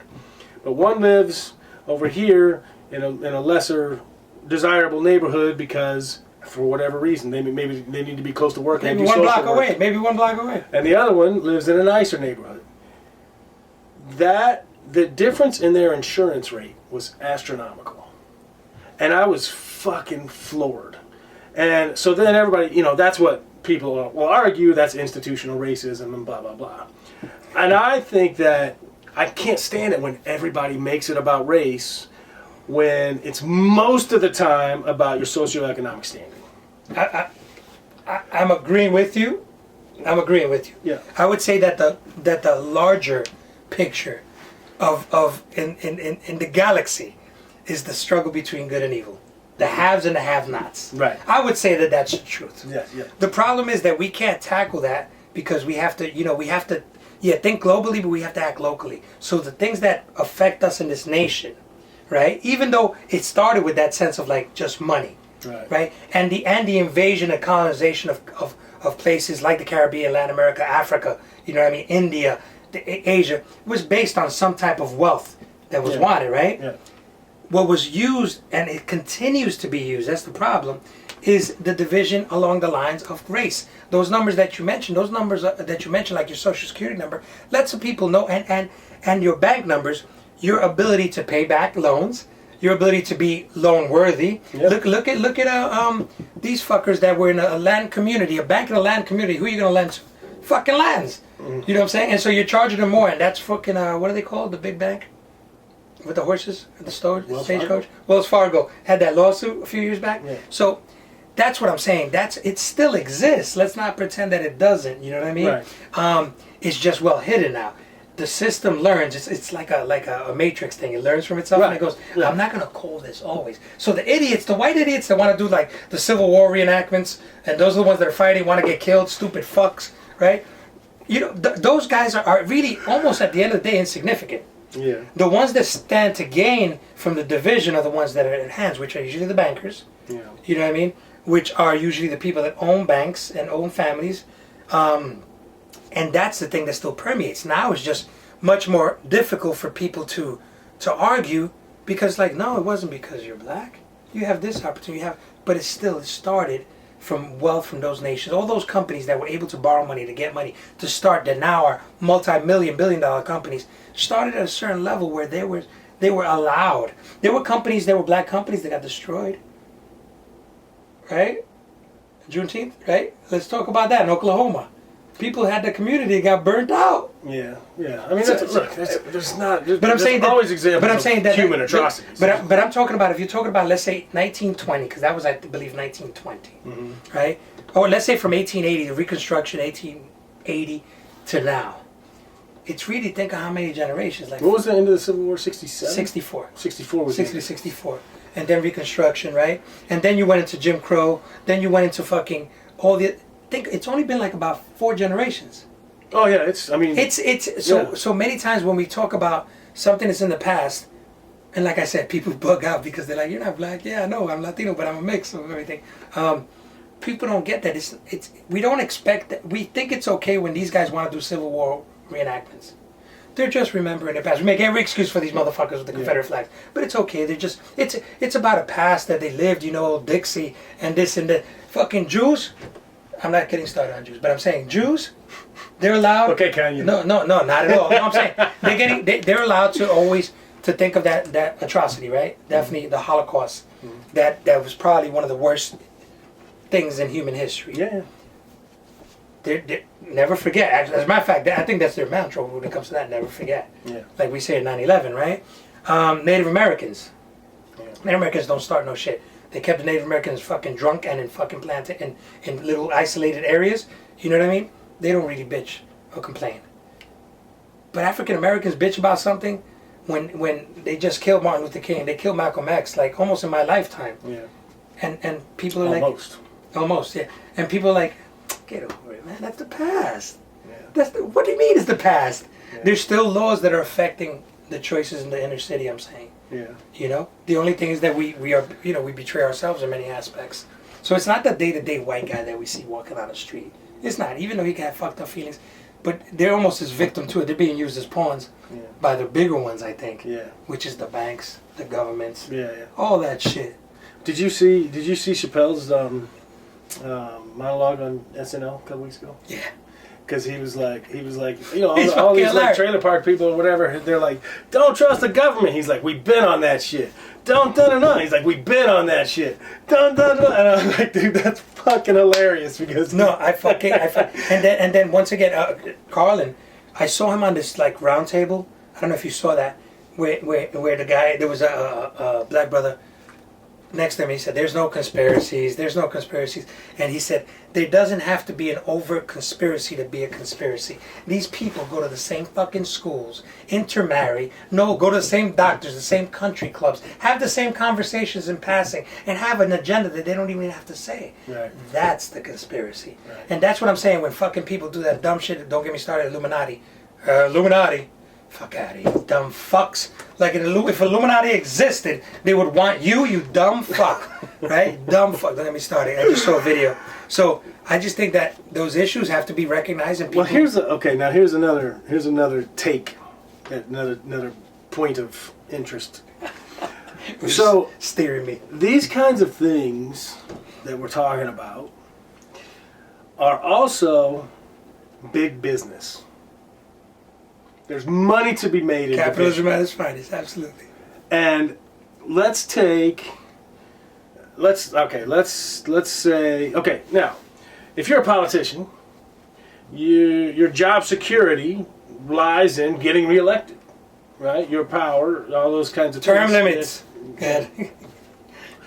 So, if you keep a people divided, you're gonna appease half of them, and hopefully you can get just like the whole thing is based on like you want 51%, right? Right. And so they want so you're gonna piss no matter what stance you take, you're gonna piss off approximately half. So that's why the same issues keep coming up because everyone agrees on, hey, should you be allowed to kill somebody in the street? Nobody's proposing that because everybody agrees no, you shouldn't be allowed to kill somebody in the street.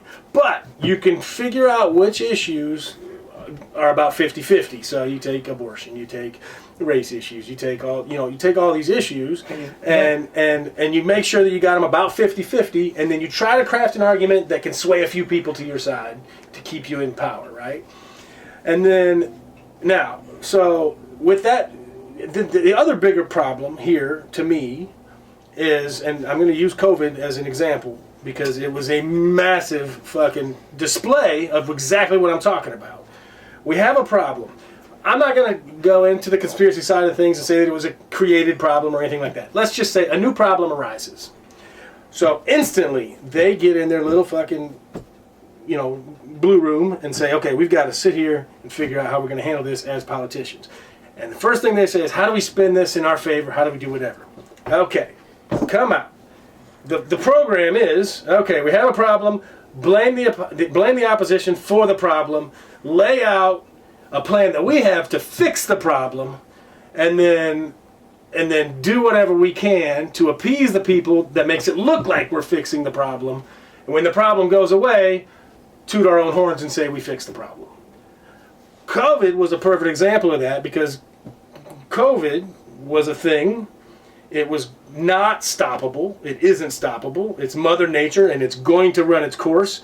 And everything that we did was theater, and it's fucking infuriating because they do that shit all the time. And COVID was the first time that I was ever sitting back like, wow, you motherfuckers are really doing this. You're making promises you can't deliver on. You're doing whatever you can. COVID is automatically going to fizzle out because that's the way viruses work. That's Mother Nature. And you're going to stand there and take credit for the natural progression of a fucking virus that was going through society anyway. It was so fucking mind-boggling how that all went down. And I'm like, and then you start looking at it in other issues. But you mean politicians particularly? Politicians particularly. Absolutely. And you start looking at it with, let's create a race problem and then fix it. So that we can say, well, we're the together people, but you've created the fucking problem. So you are the reason of the problem existed, and then you are putting a Band-Aid on it so you can win your next election. Then you'll fucking reopen the stitches a little bit, and then continue to do that because you know it's just enough to keep people on a fishhook. And it's like it's a proven system that has worked for 200 years now. That is just so then why does it frustrate you? Because people aren't waking up. But hold on, but that's the same thing though for 200 years also. That's why it works, because people never wake up. That's right. And so this whole thing is frustrating as shit. So what the fuck are you gonna do? You're on this planet. What are you gonna do? So, you realize you're on this planet. You're on this fucking planet. What are you gonna do? It's like that comedian. He said, you realize you're on a rock You ever see that comedian spinning? Yeah. That makes no fucking sense, he says. Right? I mean, we're all molecules, you're a molecule, I'm a molecule, Yeah. the air between us molecules. Makes no fucking sense. So, I mean, what are you going to do? It's so true. What are you going to do? It's like, we got to overthrow some more governments. I mean, that's where we're at now. It's like, and then you see I what do not happens condone that. Anyway, I do not condone that. I love my government. Anyway, I was going to say, shit, fuck. You know they're going to fucking arrest the Spanish guy first. You're going to go for the web, and I'm going first. Fuck. The thing is that, you're right, it is frustrating. But see, my frustration is with people that act surprised to this. I'm like, are these people, and I mean particularly in the Latin black community, and yeah, a lot of whites are like, are you just started studying history now? Do you think that the U.S. is now starting conspiracies? Yeah. Motherfucker, conspiracies have been going on as long as we became a nation. Yeah. Right? Well, long before. Absolutely. Whether you want to talk a simple shit like, let's say the Romans, Lincoln assassination, I'm saying in the U.S., yeah. right? The battleship Maine that we blew up to take credit to get into the war with Spain. Yeah. You know what I'm saying, though? We were doing this shit like practice. We don't know who, but killed our own president. Yeah. We killed our leaders. We have had and without getting into shit like the MK Ultra program and things of the CIA, right? The CIA in Costa Rica, I watch this shit too on PBS. I think it was Costa Rica or Guatemala. They had a duly elected president, and I'm thinking it was in the 50s, late 50s, early 60s, and they started dropping pamphlets in the city, and everybody was like, what the fuck is this? They were like, yo, tell them to leave, or we're gonna, you know what I mean? Yeah. We're gonna start bombing. This is the U.S., the CIA. Yeah. The things that now are like, oh, fuck, the CIA. I mean, what we have done to our people, the sterilization of Puerto Rican women, for example. Don't get me started on the experiments on fucking syphilis on black soldiers. You know what I mean? Yeah. What we have done to our people. Oh, it's insane. It's insane. It's so insane. The one thing I do know is that lobotomies and all that shit. It's bananas, right? It's fucking crazy. So now people are reading a fucking book and they're like, look at this, you dumb fuck. Where have you been? Yeah. So for me, it's like I was never surprised of anything. I believe that anything, people microchipping you under your skin, motherfucker. I've been getting vaccines my whole life. My whole life to go to school. Yeah. If that wasn't a trigger for people to go, huh? Then how come now? It's part of it. We are part. Well, now, but we're part of the thing. We're part of the problem. Right, but I think that the fury now with this particular one was that vaccines take years to develop.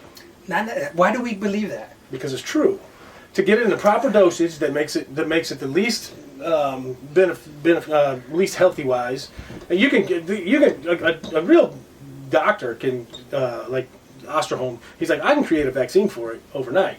He's like, the testing and the trials the effects takes years because it takes forever. But we also know, but you're also trusting places like the Food and Drug Administration. You fucking right, which are all bought and paid for. Yeah, the CDC. Right. So they're the ones that make the decision. Right. We've had cures, whether it's through the FDA as far as healthy food, healthy eating. That every 6 years or 7 years they rearrange the plate. Oh, yeah, the food pyramid was a joke. This is the country where you had doctors going, well, just take care of yourself. You know what I'm saying, though? Yeah. But how about smoking Pall Malls? Yeah. That's crazy shit, right? Yeah. So for me, I don't know, maybe because I was raised like that, my mother was always involved. Yeah. It doesn't surprise me, the level that we could go. This, to me, the United States is Babylon. Yeah. Is that harlot that sells herself. Yeah. And so we all want it, but look at the funny addiction that we have, and I mean myself and you included. Yeah. We're not leaving.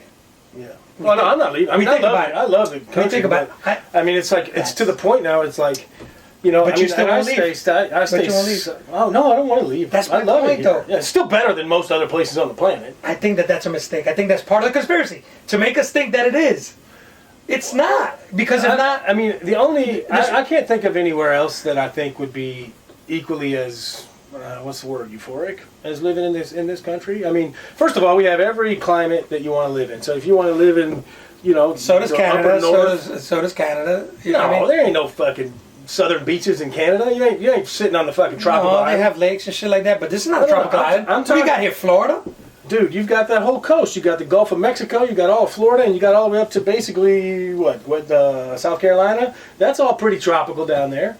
And then you can go over to California, the southern coast of California, or you can live up in the woods. You can live in North Dakota. All that's Minnesota. That's all very wintry. And then you've got everything in between. Like, this country's massive in size, and you can literally live in any climate that you want. That's definitely one. And there's some of the most beautiful landscapes in the world right here. So that's definitely one thing that's cool about this place. Second of all, we're still, relatively free relative to other places. I mean, do you want to live somewhere where if you speak out against your government, you're going to fucking get killed? So you're telling me that's your 51% for you? That's that 1% that shifts you because you said relatively free. Because you can't. I mean, if you said, there's certain things that if we said right now, we're going to get blasted for it, canceled for it, you name it. So you're okay. So you're okay with that relative? No, I don't. I wish people would stop with the fucking trying to censor people. I want people to say exactly what they want to say, use whatever fucking words they want to use it, because then I know exactly what you mean and what you're trying to say. Yeah, I agree with that. I want to know who I'm dealing with. I don't like the facade. I want to know exactly what it is that you want to say. Now, let me throw this at you as a question because I'm still like, I don't know how I feel about it. I agree with you, but, and we mentioned this in other conversations, can you yell fire in a crowded movie theater? Should that be something that I prosecute if I am a prosecutor in a town? I've never really understood. Because the concept is this, though, that like what happened at City College in a way, right? Stampedes happen when the people happen. Yeah. You yell fire, it's a nervous, it's an alert, right? Fucking fire. What's more scary than people yelling that shit? People tend to do that stampede, fall on each other, burn, have a heart attack, whatever, because of that thing that you provoked by saying fire, and there was no fire. Right. So you're talking about is there responsibility to the words you put out there? Yes, and so I think that goes to inciting a riot or inciting. Where do you draw that line and what incites? Do tweets by Donald Trump incite? Did he incite January 6th? No, I don't believe so. That's interesting. And I'm not a big. You're not a Trumper. You're not a Trumper. But I don't. Looking at then it, you have to. Where do you draw the power of any word? Right. And this goes back to Tipper Gore and her trying to label records, right, with fucking explicit lyrics, which remember in court and it was in Congress. Where do we draw the line as a free country? Right. Right, where there's a social responsibility for those that want to be part of the community. Right. Like if you have your fucking tribe and you're in Central Park and I want to be part of that, I'm pretty sure you go. Yeah, but we do this. There's a couple of things we need to do. If you're down to do that, that means you got to go get water once a week. That means you got to go hunt once a week and bring it to the group. If you're willing to do that, you can be part of our group and we'll share our spoils with you. Right. But if you're not, doesn't every community have requirements to be part of? Yeah, I think so. Yeah. So then, what's our requirement to be part of a free society? Because then, in reality, there is no free society. It's not like you could do whatever you want. No, I agree with that. Yeah, no, I do agree with that. I just don't like that. So, if you are, I'm trying to think of an example here. Go with the fire in a movie theater. The fire in the movie theater, that's a weird thing because you're lying. It's illegal because you're lying. Yeah. Right. So I think that's different than speaking your mind, or having a conversation or using certain language, if you're not intentionally lying. Right, but if you're intentionally telling lies that affect the result. But if you tell a lie without you knowing it's a lie, is there a difference? Well, therein lies the interesting conversation, because I used to have this old man Pete, who you remember, rest in peace. We used to talk about George W. On the morning of 9/11, and some of the things that he said. I was like, back then I was super far, I was all lefty. And I was like, this is fucking crazy, And he was like, and old man Pete was like, he's like, wait a minute, you can't blame a guy when his highest trusted people give him the information. That's the information he has. So that's what he was saying to the world, because that's what he knew the information to be. He those people were trusted. So his responsibility might have been in hiring those particular people, but the weapons of mass destruction and all that stuff, it's not like he was ever over there looking around for them or anything. He was just trusting the intel that he had. And so those kinds of things, there's a responsibility for you to where you get your information. Right? True. No, but in an instant situation like yelling a fire in a theater or whatever, I understand why that's illegal and it shouldn't be allowed. I mean, if you that to me that's just blatantly being a dick, and that's not, and it can endanger people. If you're being a dick and can endanger people by doing so, like physically not hurt their feelings. I'm not down with all this woke bullshit. Whatever. No, I want you to continue with that thought, but also I want to just throw this at you too, to take it to that level. Because I see it as there's definitely a connection. That's what happens. What you call it? Intimidation at the polls. Yeah. I see that also as like, are you free enough to exert whoever I want to vote for? Because that's telling me I'm not. That's not overtly putting a gun to my head. Yeah. But it's telling me, I got a gun and I'm watching you. Which is psychologically a strain. That's weird, yeah. I mean, I don't know But much you see what I'm trying to tell you? Yeah. That's how the powers that be I see get away with it. Get away because there's ambiguity. You know, other countries, yeah, they have these issues, not to the scale that we do. And that's the problem that I have. So, like, it's paradise for some, for very few. But in reality, we all get touched, whether it's kids getting killed in a nightclub, in an elementary school, right? We have no parameters because too much freedom is anarchy. This comedian I saw, I forgot his name, man. Sorry to insult your comedians, but I should remember his name. He said something interesting. What a great country, man. You know, the First Amendment, right? Freedom of speech. Freedom of fucking speech, man. What a great fucking country. And then the Second Amendment is like, but you might want to have a gun. You know what I'm saying? Like, yeah. But so that we've always been that paradox. Think. Yeah. Like The Devil's Advocate, one of the great movies, I think. Yeah. When he says, yeah. Think, but don't, look, but don't touch. Right. You know, think, but don't do. All the hypocrisy. And we've never coalesced fully as a country because of that.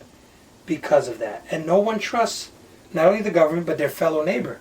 Right. Their fellow fucking neighbor. And yeah, you watch a movie like the what is it, The Green Book, and all these shits, great movies, Loving, yeah, it's beautiful. But that was not the reality for the majority of people. The only reason we're going through this now is because the fucking motherfuckers that are dead in their grave let their white kids inherit this. And I mean politicians. Politicians that know. The ones that know what happened to Kennedy. The ones that know what happened to Jimmy Hoffa. And the coup in Cuba and all these shits. And Epstein. And Epstein, and all those fucking There's people. no fucking way that guy killed himself. No, absolutely nobody knows that shit, right? But so all those people have said it to the next generation. Now the next generation never feels as fervently as the parents do, and the third generation doesn't either. So now a lot of white kids are kind of paying for it, but a lot of them also are just stupid. Yeah. They have stupid money. So what's happening in other communities? They're like, fuck this. We're never gonna believe in you. Fuck you. You want to go save the moon? Want to go over there? You're killing us here. And so people's attitudes are like, we're dying anyway. I'm just gonna die on my terms. And I think that's a selfishness that's so perpetuated from the governments, man. Yeah. You know? Yeah, I don't know. It's just amazing. Just the older I get, the more fucking frustrating. Nah, but you can't get frustrated though. You have to. At the same time though, I only get frustrated when I hear buzzwords or buzz phrases. You know what I mean? And I'm like, if I hear something come out of somebody's mouth that is exactly the same thing that one of these fucking news things or that you hear over and over, and I'm like, one of the things, like for instance, shortly after 9/11, the buzzword was normalcy. Yeah. I fucking hated that. Anytime I heard somebody say, well, we gotta have some level of normalcy. And I'm like, normalcy is a new fucking word. It just came up and it's all in the news. Turn off the fucking TV. That's a dumb word. It doesn't even make sense. Like, just say back to normal. Like, it mean normalcy. It fucking drove me nuts. And now the latest one is misinformation. Yeah, misinformation. And the mentally ill. Is it mentally ill? What's the one that they always say right now? Everybody's now fucking mentally ill. I mean, everybody. You do something wrong, well, he's mentally ill. It's like, wait.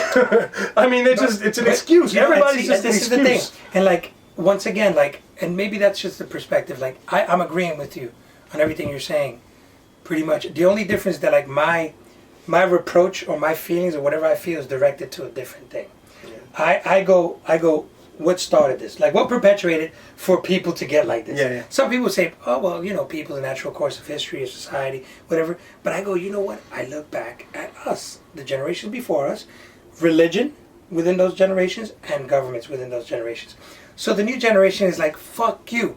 I've seen how hypocritical you are, how you sent our own boys to get killed in wars for fucking oil, for fucking money, for fucking banana republic bullshit, right? And invade people, and that's why people can't stand us. We didn't let them choose their own direction. We supported the Shah of Iran, then we wonder why the fucking Iran hates us. Yeah. I mean, it's just amazing to us, right? Yeah. And so now they're like, fuck you. I'm going to call myself whatever I want.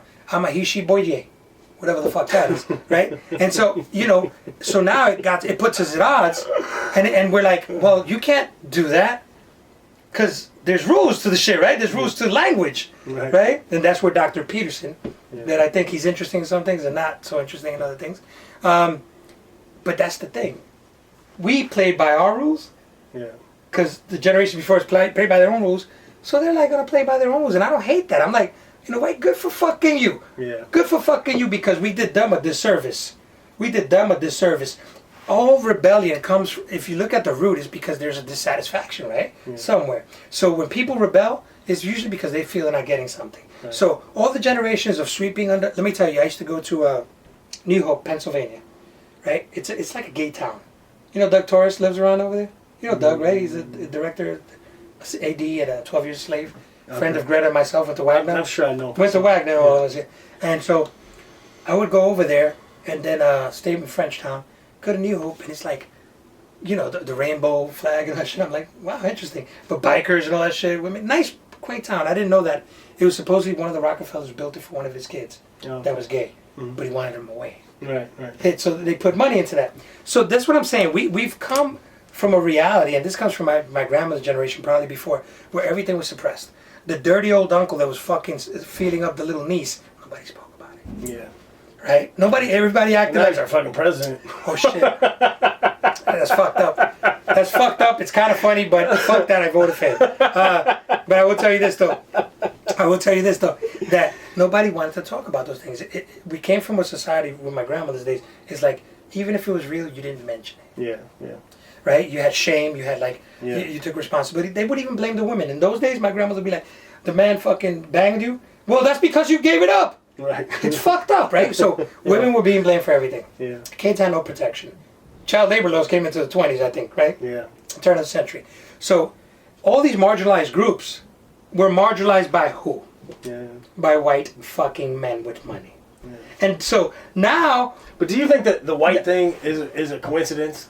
I feel like any group that had just won they make it about being white, but it wasn't like it was men with money. The white thing is always added, and I don't understand why. Because I don't feel like, if you can go into other parts of the world at the time, white people didn't run the entire world. Like, if you go into parts of Africa now, it's black men with money that are running shit. But I would beg to differ. I would say Europeans ran almost the entire world. Hence, what's the empire where the sun never set? The British Empire. That was known as the sun, where the sun never set. Oh, I was going to say Antarctica. No, it's all right. That's white people. It's all right, folks. We're doing what we can for it. Oh, for crying but I'm out saying, loud. so they had their about? Tentacles all over. So granted, once again, yes, there is in England there was serfdom, right? Yeah. There was the lords that had the property, and then the other ones were slaves. Like shit, they could kill them, they could do whatever they want. The only difference is when the Constitution was made here, it did not include poor white men, it did not include women. But it diminished the value of another human being, which, unlike anywhere in the world, was done. Here, the black man was 2/3. Yeah. It's unprecedented. Right. So we perpetuated that to be able to get votes to create a constitution.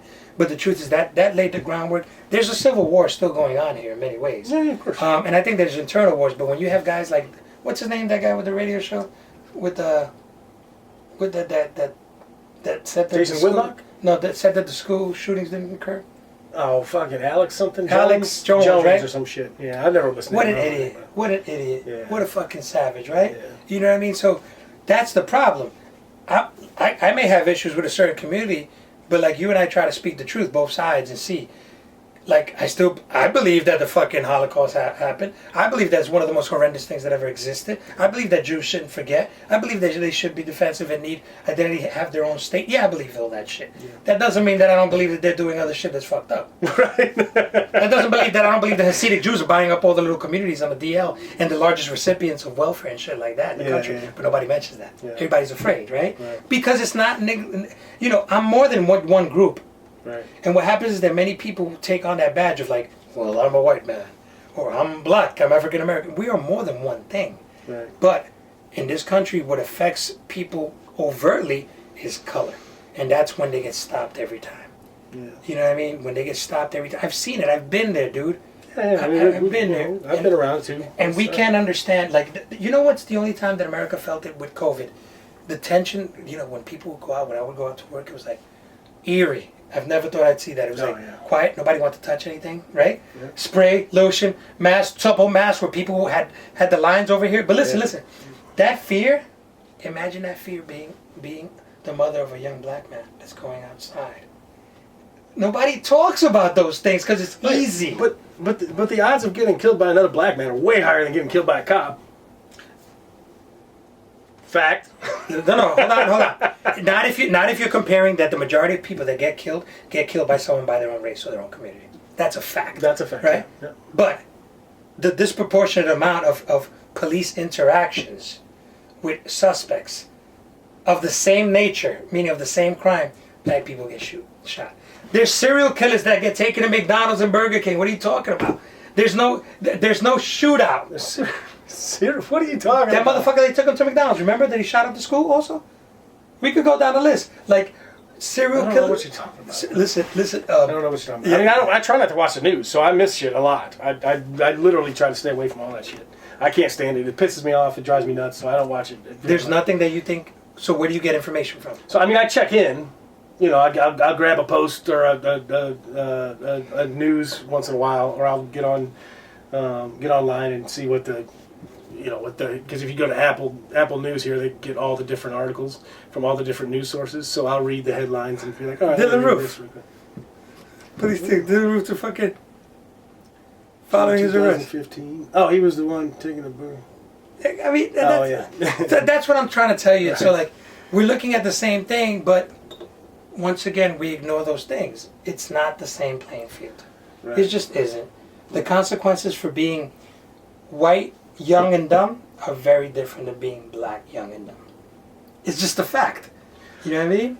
Yeah, but that's a situation. Like, that dude did not resist in any way. He just, you know what I mean? Like, I'm not defending him. Yeah, I know. But I feel like people are attaching race when it was like, if he happened to be black and just gave himself up or whatever, and they were like, oh shit, we don't have any sandwiches at the station. All right, let me give you a fucking Burger King real quick. I'm glad you said that. One thing though, there are many instances of young black men complying.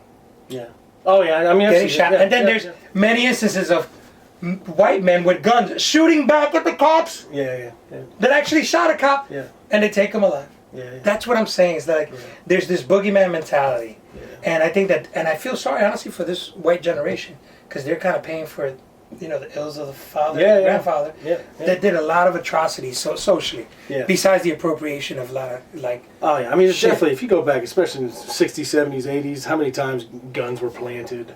You know, all those kinds of things. You see it in the movies and shit now, you know, Scorsese movies and shit like that. But that shit was real. I mean, you talk to some of these old time cops, like, that are retired now and they're 70 years old. They're like, dude, it was a fucking different world back then. And yeah, you're absolutely right about that. That's true. So you know what? But the numbers, the data of the death by cop or death police, right? It's like 4 or 5 to 1 whites get killed to blacks. Like, it's if you're talking about just death by a cop, it's like almost the same number as the percentage of society. Like, and let me tell you this though, the one thing that is not in that data that I've seen, that I've looked for, was like when it's classification of death by cop, it doesn't really separate, like, for example, like the cop shot you, or the cop, you forced against the cop, he choked you. Yeah. It doesn't really classify that. Right. So of the whites that got killed, how many of them were just fighting back? Which I get it. Which is probably quite a bit. But how many actually put their hands up and say, hey, and they get shot. Right. That's different. Yeah. It's fucking No, black true. people getting shot in their bedroom and sleep. What kind of shit is that? Let me see. I want to stay out of trouble. I'm gonna go to sleep. Yeah. Boom, boom, boom. Dude, what I mean, the yeah, fuck is that, dude? It's the one, okay, so I gotta address this here just a minute. One of the things that happens when Nando and I get into our debates is that he'll throw out something that's hilarious What the fuck? and deliver it in a hilarious way. No. And I don't know the story, so I can't combat it. So I automatically It's not kind of my have fault. to concede. It's not my fucking But- fault. But it's also got me laughing, and I'm not laughing at the situation. If somebody got shot in their sleep, like, it's bullshit. But I just want to know, I just want to say that for any of these times when I just seem like, if you know something that I don't out there in the world, and you're like, why didn't you say this, Mike? It's because I don't know. Because believe me, he and I go nose to nose all the time about everything, and a lot of times this is what happens. He starts throwing shit at me, and I'm like. And he delivers it so goddamn funny that I'm just. I'm not trying to be fucking funny. It's I just know. It's fucked up, dog. It's fucked up. All right, we're rolling up on an hour and 40 here, so That's I think good, we though, should yeah. start to wrap it up. And I think we should do more of these when you're around. Yeah, man, I'm down for that. Did you shit. enjoy this? This is great. Did you It's enjoy fucking it? great. All right, good. Because we don't have anywhere to do it anymore. We used to do it for free. Yeah, You know, all the yeah, time, that's right. Yeah, we used to We sit. fucking just sit. This was our 2 to 4 a.m. Next time we should have some Jameson though. So, if I didn't have to work tonight, I think I'd be funnier. I got to work tonight. Yeah, well, I mean, I'm totally fine with that. I got to work in a couple hours. No, so that's I great. didn't, But yeah, thank you, and I appreciate it, brother. It, to me, it's just an extension of what we've done for years. Like, this is not like an effort. Yeah, This no, shit is this just is- like yeah, the fuck we do when the bar was closed Yep. and we were alone for hours, Yep. and maybe no one was coming in, Yeah. and And we we just. scratch on every time. I mean, everything from. And movies people to- would come to join in, and we see that they would also disappear. Yeah. Like, they Yeah. couldn't take it as long as we Yeah. went, and whether it was music or history or life itself. And I still learn, and I appreciate you. You know what I mean? And I think that you're so talented. I'm not just saying this because of this shit. Honestly, I'm not. But you're so talented. Besides the books that I was privy to being part of, like, reading it little by little. Oh writing yeah, his yeah, book. yeah. Nando. You know? So in the if you look at the thank yous or the credits at the beginning of the books, Nando's mentioned, and I believe both. Thank of you, them. brother. Yeah, yeah. Thank you, brother. You And were so- definitely part of the. But that was process. the shit though, and we need to do things like this to keep, just real dialogue. Yeah, People can. My mother would say you could disagree, but not be disagreeable. yeah, yeah. Oh, dude, we And I disagree on love all that that shit. shit. okay? Yeah, absolutely. Yeah. But I love you, and there's a lot of people that need a forum to be able Yeah, to talk shit. this So is yeah, fun. I'd love to do this again. So let me ask you. So I don't know if I've shown you, but the everybody on here. I guess I could do this off camera, but everybody on here, I put a little bio. Yeah. With maybe a link or something if there's something that they should. Do you have a social media platform that you're a part of that you want to put out to the world, or like a website or something that you are? Not my Chef Nando one. You know that one. Okay, all right. I don't know if I do or not, but I'll look that up. But so anyway, the point is on the website on the 1218show.com, I'll put his little. If you go to the guests page. I'll put Nando's information on there, and if there's something he would like to share with you guys or the world, or if you need to contact him anyway, that's everything that he decides to give to me, I will put there. Thank you. Just no. I mean no offense to anyone.